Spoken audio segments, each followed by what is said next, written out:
6 घंटा की वीडियो बना के देनी है तुम्हें एक दिन में।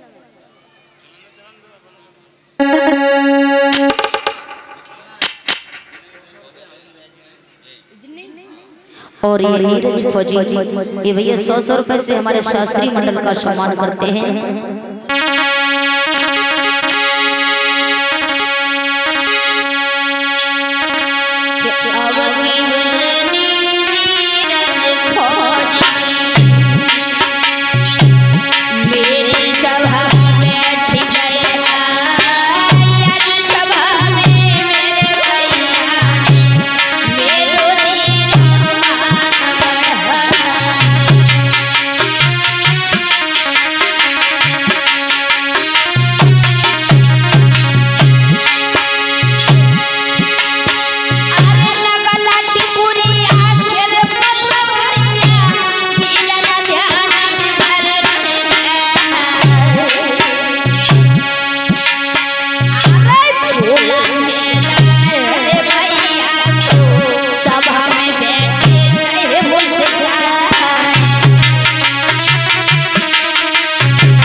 आ जाइए।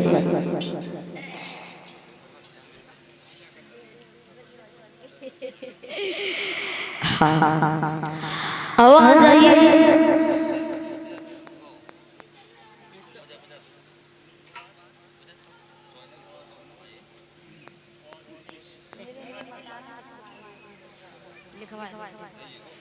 भैया जैसे ही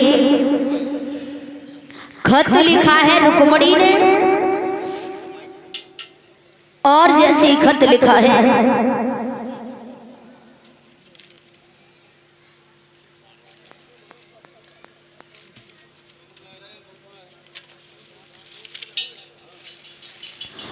जैसे ही खत लिखा है और बाबा जी को दे दिया है पंडित जी ने खत को लिया है बूढ़े बाबा और खत को लेकर के पंडित जी चल दिए हैं। जैसी खत को लेकर के बाबा चले पर विचार करते जा रहे हैं, मैं तो बुढ़ापा आ गया है, किस तरह से जाऊंगा, किस तरह से पहुंचूंगा।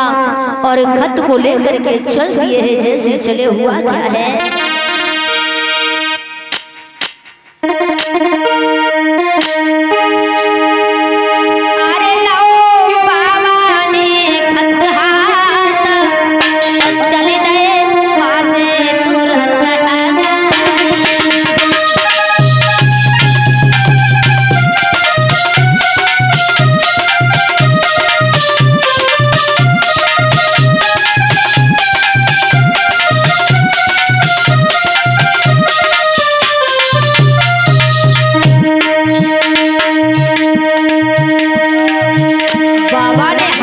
पत्र लिया है रुक्मणी का।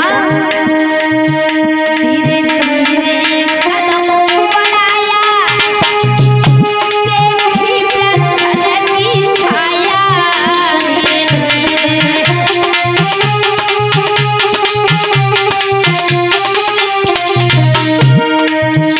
धीरे धीरे कदम बढ़ाया, देखी प्रच्छन्न की वह छाया।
जैसे ही खत हाथ में लिया है और खत हाथ में लेकर के बाबा चल दिए हैं। जंगल में पहुंचे, वृक्षण की छाया देखी, आराम करो है।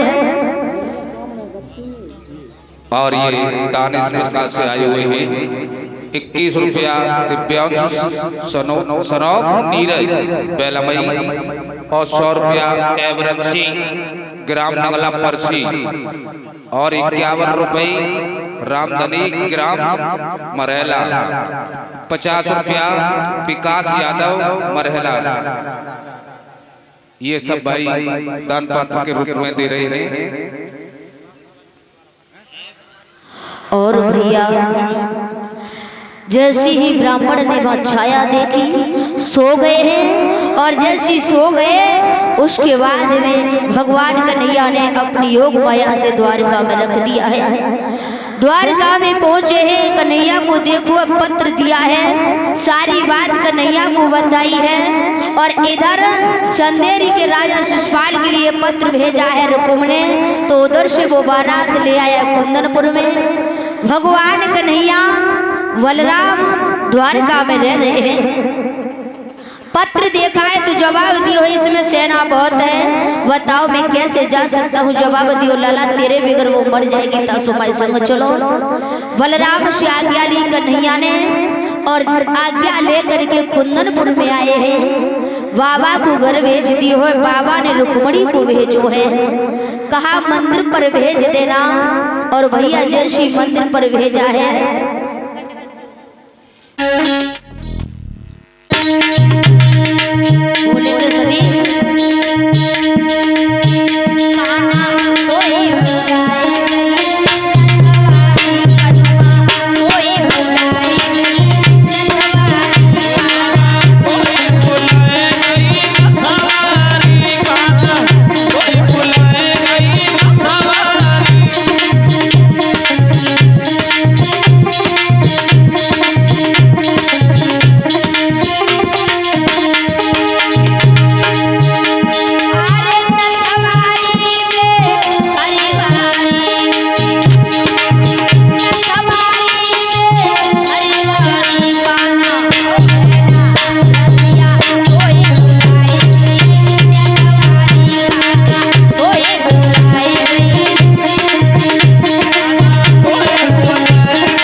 आर्यन सनोक हरवीर ग्राम ओए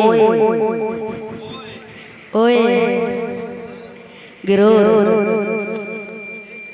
और ये 100 रुपये सौर यादव सिंटू भाई का भांजा। अच्छा जो गाना बना था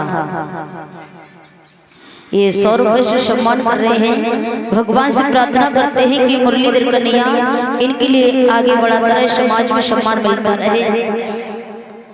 आ जाइए उसी प्रश्न की ओर। सुदामा जैसे ही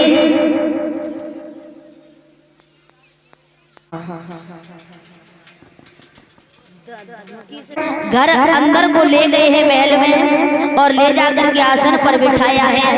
बिठा करके अपने हाथों से कांटे निकाले हैं और उस समय सुदामा के चरणों पर आंसू बहा दिए खुशी के। इसलिए कहते हैं कि पानी पर को हाथ छुओ नैनन के जल सौंपगा दोए। इतना वर्षा नहीं कर दी, भारी वर्षा नहीं हुई, खुशी के आंसू बहा दिए थे। उसके बाद 56 प्रकार के भोजन कराए हैं। तब कहा भैया भाभी ने कुछ हमें भेजो कि नहीं भेजो, जवाब दियो है तो 4 दिन हो गए भोजन नहीं मिला, तुम्हें क्या दे सकते हैं। कन्हैया समझ गए, बगल में से पुटरिया को छीनो और चावल की पुटरिया खींच के और खोल करके सुदामा व चावल की पुटरिया को खोल के चबने लगे हैं चावल। माता ने चावल लाई है, चावल की पुटरिया को खोलो है और चावल चबने लगे हैं।